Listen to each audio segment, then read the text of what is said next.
करे जो भी करे, लेकिन उन्होंने एक्शन टेकन रिपोर्ट में इस बात को रखना चाहिए। और मैंने मांग की है कि आपका काम है कि आप एक्शन टेकन रिपोर्ट में इतने सारे जिम्मेवार मुख्यमंत्री इतने सारे विषय रखते हैं, उसको आप नोटिस तक न लें। ये दिखाता है कि इंटरनल सिक्योरिटी के संबंध में आप कितने उदासीन हैं, आपका एजेंडा क्या है। दूसरा, मैंने कहा है कि इन दिनों जो यूनिलेटरल एक्टिविटी आपकी चल रही है, चाहे एनसीटीसी हो, चाहे बीएसएफ हो, चाहे आरपीएफ हो, ये सारे यूनिलेटरल चल रहा है और उसके कारण केंद्र और राज्य के बीच एक अविश्वास का माहौल बना है। इंटरनल सिक्योरिटी के लिए अविश्वास का ये माहौल बहुत बड़ा संकट पैदा कर सकता है। जिसे आग्रह किया है कि वे आज की मीटिंग में कुछ ऐसे कदम उठाने की बात करें ताकि विश्वास का माहौल पैदा हो, राज्यों और केंद्र के बीच में विश्वास का सेतु बने, अन्योन्य हो, केंद्र को राज्य पे भरोसा हो, राज्य को केंद्र पे भरोसा हो। और जब तक ये यूनिलेटरल एक्टिविटी बंद नहीं करेंगे तो ये विश्वास फिर से एक बार भरना थोड़ा कठिन लगता है मुझे। मैंने उनसे और एक भी बात बताई कि भाई हम राज्य बजट खर्च करता है, हम आपसे आर्म्स मांगते हैं, एम्यूनिशन मांगते हैं, हमारे पुलिस के जवानों को प्रैक्टिस करने के लिए जो एम्यूनिशन चाहिए वो भी प्राप्त नहीं होता है। तो मैंने उनसे कहा कि भाई पहले तो मैं मानता था शायद मेरे राज्य के साथ ऐसा होता होगा, लेकिन अब जब डिफेंस फोर्सेज ने ये कह दिया तो मुझे लगता है कि पूरे देश के लिए चिंता का विषय है।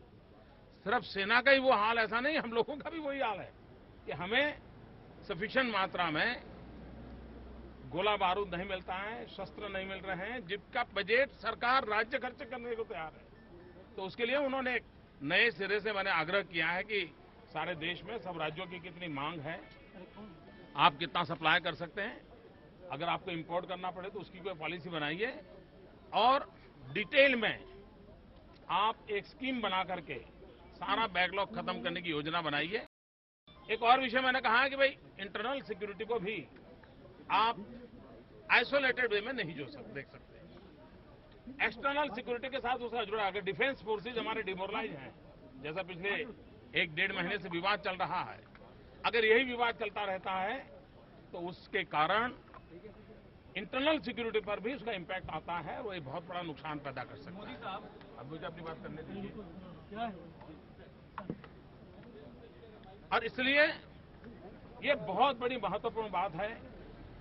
जैसे कई विषय हैं जिसमें अन्य डिपार्टमेंट जुड़े हुए थे, जैसे मेरे यहाँ एक सांतरपुर गढ़ुला रोड बनाना है, वो रोड सिर्फ इंफ्रास्ट्रक्चर का हिस्सा नहीं है, वो सिक्योरिटी का हिस्सा है, लेकिन एनवायरमेंट डिपार्टमेंट उसको फाइल बंद करके बैठा हुआ है, तो सिक्योरिटी का क्वेश्चन है। जैसे हमारे यहाँ पाकिस्तान और हमारी सीमा के बीच सरक्रिक है और हमारे गुजरात का वो हिस्सा है। सरक्रिक के नीचे बहुत बड़ी मात्रा में हाइड्रोकार्बन है, ये मानी हुई चीज है। वहां बाड़मेर तक गैस और पेट्रोलियम के भंडार भरे पड़े हैं। तो हमने कहा कि प्रोएक्टिव रोल करके सर्किट में एक्सप्लोरेशन करके गैस और पेट्रोलियम की दिशा में हम काम करेंगे तो सिक्योरिटी का भी काम हो जाएगा और देश के डेवलपमेंट का भी काम हो जाएगा। इसी प्रकार से हमने कहा है कि एमईए अब हिंदुस्तान में दंगे फिसाद करके लोगों को मार करके लोग भाग जाते हैं विदेशों में, वहां बैठ करके हिंदुस्तान को तबाह करने के षड्यंत्र करते रहते हैं। अनेक देशों में ऐसे लोग गए हैं। क्या हमारा एक्सटर्नल अफेयर्स मिनिस्ट्री एंड हमारे सिक्योरिटी, क्या उनके बीच कोऑर्डिनेशन है? क्या हमारे कॉमर्स डिपार्टमेंट और उनका कोऑर्डिनेशन है क्या कि दुनिया में जितने हमारे देश को तबाह करने वाले लोग बाहर गए हैं और वहां बस गए हैं, उनको लाने का कोई प्रबंध हो? तो इंटरनल सिक्योरिटी के लिए इन सारे विषयों को एक कोऑर्डिनेटेड एफर्ट हो जाए, कॉम्प्रिहेंसिव स्ट्रेटेजी होनी चाहिए। उन सारे विषयों को मैंने आग्रह से कहा है और मैंने ये भी कहा है कि गुजरात अनेक इनिशिएटिव ले रहा है। जैसे हमने कोस्टल सिक्योरिटी के लिए बहुत काम किया है और भारत सरकार के सामने आज से 7 साल पहले हमने कोई 352 करोड़ रुपीस के प्रपोजल भेजे थे। अब तक उन्होंने 52 करोड़ रुपीस को स्वीकार किया। अब कोस्टल सिक्योरिटी करनी है तो हमें काफी चिंता करनी पड़ेगी। हमने हमारे राज्य के बजट से इस बार मरीन पुलिस के ट्रेनिंग के लिए अलग एकेडमी हम बना रहे हैं ताकि हम सिक्योरिटी, कोस्टल सिक्योरिटी को और हमारा स्पेशलाइज सब्जेक्ट हमारे जैसे राज्य में बने। और ये बात आप जानते हैं भली भांति कि गुजरात का 1960 में जन्म हुआ, 50 साल की यात्रा हुई। आजादी के बाद पूरे 10 वर्ष पूरी शांति के अगर रहे हैं तो ये डेकेड है, ये दशक है गुजरात का, कि गुजरात का 1960 में जन्म हुआ, 50 साल की यात्रा हुई।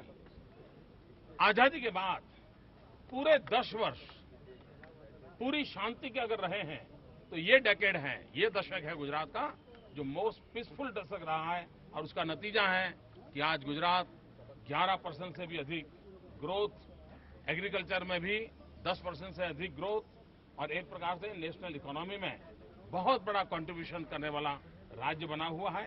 तो मैंने अपना लिखित भाषण, तो किताब आपको मिल जाएगी, उसमें और भी सारे विषय छेड़े हैं। धन्यवाद मित्रों।